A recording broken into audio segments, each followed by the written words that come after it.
Welcome to our channel. నేను యజ్ఞమూర్తి. మనకు తెలుసు, ఉదయం నుంచి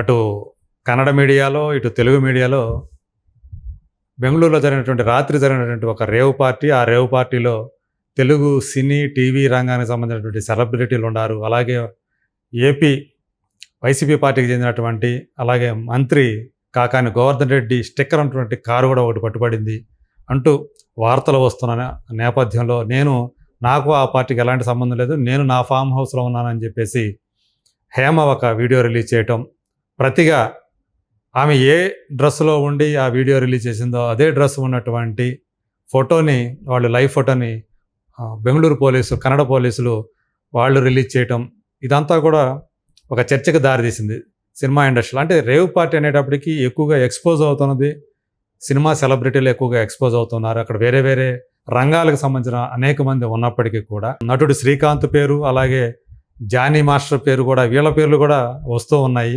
సో దీనికి సంబంధించి అంటే ఈ రేవ్ పార్టీలు, ఈ వ్యవహారాలు మాట్లాడటానికి మనతోటి సీనియర్ జర్నలిస్ట్ అలాగే విశ్లేషకులు భరద్వాజ్ గారు ఉన్నారు.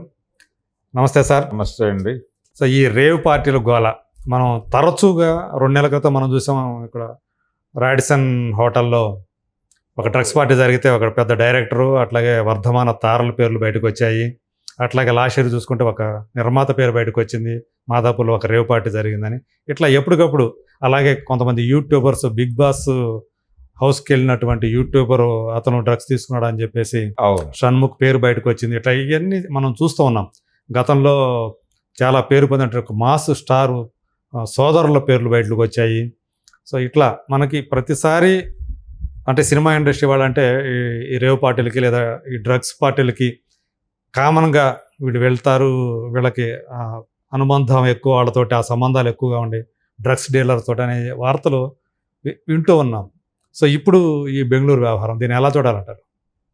అంటే ఒకటి, మీరు ఇందాక చెప్పిన దానిలో ఒక మాస్టార్ తాలూకా సోదరులు అన్నారు, కానీ తర్వాత ఆ మాస్టార్ కూడా వచ్చాడు.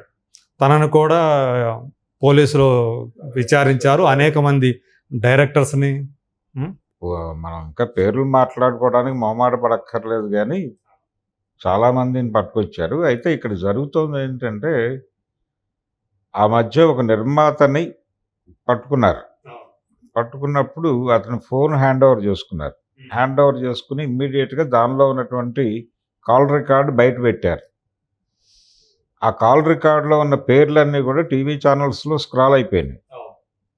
వాళ్ళు నిజానికి రకరకాల పనుల మీద ఫోన్ చేసి ఉండొచ్చు, డ్రగ్స్ కోసమే చేసి ఉండరు కదా. అందులో చాలామంది అంటే ఫిమేల్ నేమ్స్ ఉన్నాయి, ఆడపేర్లు చాలా ఉన్నాయి. వీళ్ళు పాత్రల కోసం ఫోన్ చేసి ఉండొచ్చు, రెమ్యూనరేషన్లో బకాయి ఉండి ఫోన్ చేసి ఉండొచ్చు. ప్రొడ్యూసర్కి ఎవరు చేయొచ్చు కదా. 100 పనులు ఉంటాయి. ఈ 100 పనుల్లో చేసిన వాళ్ళు అందరూ డ్రగ్స్ తీసుకుంటున్నారని చెప్పేసి డ్రగ్స్ కేసులో మీరు విచారిస్తే ఫోటోలు పెట్టి స్క్రాల్ వేసేస్తే వాళ్ళ జీవితాలు ఏమైపోవాలి? ప్రపంచం ముందు వాళ్ళకి వేరే సంబంధాలు ఉంటాయి కదా. ఏంటి నీ పేరు, నీ ఫోటో ఇందాక టీవీ ఛానల్లో చూసాను, డ్రగ్స్ తీసుకుంటున్నావుట అంటే అంత ఇబ్బంది వాళ్ళకి పర్సనల్ లైఫ్లో. అవును, అంతే కదా. టేక్ ఇట్ గ్రాంటెడ్గా అలా వేసేయటం జరిగింది, మనం చూసాం. లాస్ట్ ఇయరే జరిగింది అది. కాబట్టి ఇదే ధోరణి ఇప్పుడు రాడిసన్ పబ్ ప్రస్తావన తీసుకొచ్చారు మీరు. ఆ రోజు అక్కడ డైరెక్టర్ దొరకటము ఇవన్నీ ఓకే. దానికంటే ముందు ఆ పబ్లో ఒక దాడి జరిగింది, రాడిసన్ పబ్లోనే. దాడి జరిగినప్పుడు అక్కడ నాగబాబు కూతురు ఉంది అనేదే వార్త. అందులో ఉన్న మిగిలిన వాళ్ళు ఎవరు టచ్ చేయలే, కేవలం ఇది హైలైట్ పేరు మాత్రమే బయటకు వచ్చింది. దాన్ని లీడ్ తీసుకుని ఆవిడ వ్యక్తిగత జీవితం గురించి కథనాలు రాసే ప్రయత్నాలు జరిగినాయి, పర్టికులర్గా సోషల్ మీడియాలో.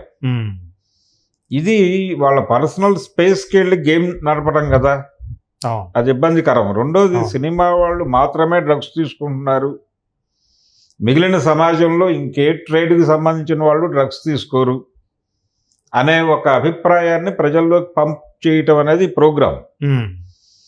సినిమా వాళ్ళని టార్గెట్ చేయటం అంటే డ్రగ్స్ వాడుతున్నారు ఆ రేవ్ పార్టీలో అనేది ఇన్ఫర్మేషన్ తెలిసి మేము దాడి చేసాం అని బెంగళూరు పోలీసులు చెప్తున్నారు ఇప్పుడు ఈ హేమ అవును ఎపిసోడ్ వెబ్సైట్లో. అసలు ఆవిడే ఆర్గనైజ్ చేసింది పార్టీని అని కూడా కొంతమంది రాసేస్తున్నారు. ఆవిడ ఆర్గనైజ్ చేయటం వల్లే తెలుగు వాళ్ళు ఎక్కువ మంది వచ్చారు అక్కడికి అని.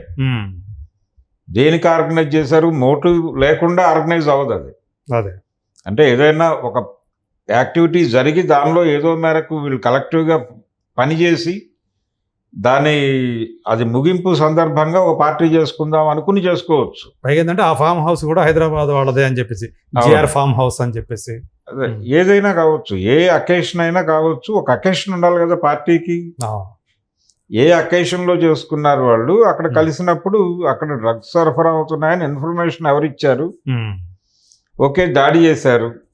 డ్రగ్స్ సమాజంలో అవైలబుల్గా ఉండడానికి కారణం ఎవరు అనేది కూడా చర్చ జరగాలి కదా. ఇన్ని దాడులు జరిగాక ఇన్ని సంవత్సరాల నుంచి డ్రగ్స్ అనేవి కేవలం మీరు గమనించండి, స్కూళ్ళు కాలేజీల్లోనూ సినిమా వాళ్ళలోను, అంటే ఫిలిం నగరు స్కూళ్ళు కాలేజీల్లో తప్ప డ్రగ్స్ ఇంకెవరు వాడరా అనేది అనిపిస్తుంది. అన్నట్టుగానే ఎక్స్పోజ్ అవుతా ఉంది. అలాంటి అభిప్రాయం క్రియేట్ అయిపోయింది ప్రపంచంలో. ఇది తప్పు, ఇది దుర్మార్గం. అంటే వీళ్ళని తడికలాగా అడ్డం పెట్టుకుని ఆ ముసుగులో సమాజంలో మిగిలిన వాళ్ళందరూ డ్రగ్స్ తీసుకుంటున్నారు. ప్రధానంగా రాజకీయ నాయకుల ప్రమేయం లేకుండా డ్రగ్స్ ఈ దేశంలో సరఫరా అవుతున్నాయి అని అనుకోవటం తప్పు. వాళ్ళ ప్రమేయం ఖచ్చితంగా ఉంది. ఆ మధ్య ఏపీలో ఒక ఓడరేవులో 5, 6 కంటైనర్స్ దిగినాయి అని వార్త వచ్చింది పేపర్లో. దాని ఫాలో అప్ న్యూస్ లేదు, రాదు. అవి ఏమైపోయినా ఆ కంటైనర్లలో డ్రగ్సే రాడిసన్ పబ్లోకి వచ్చి ఉండొచ్చు. ఇవి ట్రావెల్ అవటం ఇప్పుడు గమనిస్తే మీరు దేశవ్యాప్తంగా పోర్ట్లు, ఎయిర్పోర్ట్లు ఈ రెండు కూడా ఒక పార్టీ కంట్రోల్లో నడుస్తున్నాయి, ఒక పొలిటికల్ పార్టీ కంట్రోల్లో, భారతీయ జనతా పార్టీ కంట్రోల్లో నడుస్తున్నాయి. అదానీ గారి చెప్పు చేతల్లో నడుస్తున్నాయి పోర్ట్లు, ఎయిర్పోర్ట్లు. ఆ మధ్య దాకా బాంబే ఎయిర్పోర్ట్ మెయింటెనెన్స్ జీవికే వాళ్ళు చేసేవాళ్ళు. వాళ్ళని పంపించేశారు బలవంతంగా, గెంటేసి హస్తగతం చేసుకున్నారు వాళ్ళు. సో ఈ దేశంలోకి ఏ సరుకైనా రావాలన్నా, ఏ సరుకు బయటకు వెళ్ళాలన్నా వాళ్ళ అనుమతి లేకుండా జరిగే పనే లేదు, ప్రసక్తి లేదు. కాబట్టి డ్రగ్స్ ఈ దేశంలోకి రావటం వెనకాల వాళ్ళ పాత్ర ఉందా లేదా అనే దాని మీద ముందు చర్చ జరగాలి. రాజకీయ పార్టీల ప్రమేయం, రాజకీయ నాయకుల ప్రమేయం లేకుండా ఎట్లా జరుగుతుంది? వీళ్ళు ఏం చేస్తారంటే ప్రతిసారి డ్రగ్స్ తీసుకునేవాళ్ళు, సినిమా వాళ్ళు, స్కూళ్ళు కాలేజీల్లో ఉండే విద్యార్థులు, ఈ డ్రగ్స్ సరఫరా చేసేవాళ్ళు నైజీరియన్స్ అనేటువంటి దీన్ని ఒక మూఢనమ్మకం లాగా ప్రజల్లోకి ఇంజెక్ట్ చేస్తున్నారు. ఇది ఇబ్బందికరం. దీని చాటున చాలా డ్రామాలు నడుస్తాయి. కేవలం కొంతమంది వ్యక్తులు దీన్ని ఇన్ని టన్నుల కొద్ది మాదక ద్రవ్యాలని తీసుకొచ్చి ఇక్కడ చలామణి చేయడం అంటే సాధ్యమయ్యే పని కాదు. సో బడా వ్యక్తుల ప్రమేయం ఉంటేనే ఇలాంటివి జరుగుతాయి. పబ్బుల్లోకి ఎలా వెళ్తోంది, ఎవరు తీసుకెళ్తున్నాడు, వీళ్ళు వెళ్ళి అక్కడ తీసుకొని ఉండొచ్చు ఒకళ్ళిద్దరు. అంత మాత్రం చేత ఒక కమ్యూనిటీ మొత్తానికి దీన్ని ఆపాదించేసి వాళ్ళందరూ డ్రగ్గిస్టులు అని స్టాంప్ వేసే లెవెల్కి వెళ్ళిపోయి అది ఇబ్బంది కదా. రెండోది ఫాలో అప్లు ఉండవు. ఈ కేసుల్లో అరెస్టులు ఉంటాయి కానీ ఆ కేసు ఫాలో అప్ ఏమిటి, ఏమైంది, వాళ్ళు నిర్దోషులుగా బయటకు వచ్చారా లేకపోతే దోషులుగా జైలుకి వెళ్ళారా అనేది ఫాలో అప్ ఎవరు ఉండదు. ఏ కేసులోనూ ఫాలో అప్ ఉండదు. అతి కష్టం మీద ఎవరో ప్రోబ్ చేస్తే తప్ప బయటకు రాదు. ఏమవుతుంది ఇదంతా కూడా? ఒకటి మనం బలంగా గుర్తుపెట్టుకోవాల్సింది ఏంటంటే, ఇక్కడ సినిమా వాళ్ళు డ్రగ్స్ అనేది కనుక జరిగితే కళారంగం ఇలా అయిపోతుంది అని బయట రాజకీయ నాయకులు అందరూ ప్రవచనాలు చెప్పడానికి అవకాశం ఉంటుంది. అలాగే స్కూళ్ళు కాలేజీలో డ్రగ్స్ దొరుకుతాయంటే విద్యా వ్యవస్థ ఏమైపోతుంది అని ఆవేదన వ్యక్తం చేయడానికి ఒక వెసులుబాటు ఉంటుంది. ఈ రెండు వెసులుబాట్లు ప్రవచనం చెప్పడానికి, ధార్మికత నూరిపోయటానికి అవకాశంగా మాత్రమే వీటిని వాడుకుంటున్నారు. మిగిలిన సెక్రటేరియట్లో డ్రగ్స్ తీసుకోరా అంటే ప్రెజర్ ఉన్న చోటల్లా డ్రగ్ ఉంటుంది. దీన్ని గుర్తుపెట్టుకోవాలి. ప్రెజర్, పొలిటీషియన్స్ దగ్గర ప్రెజర్ లేదా?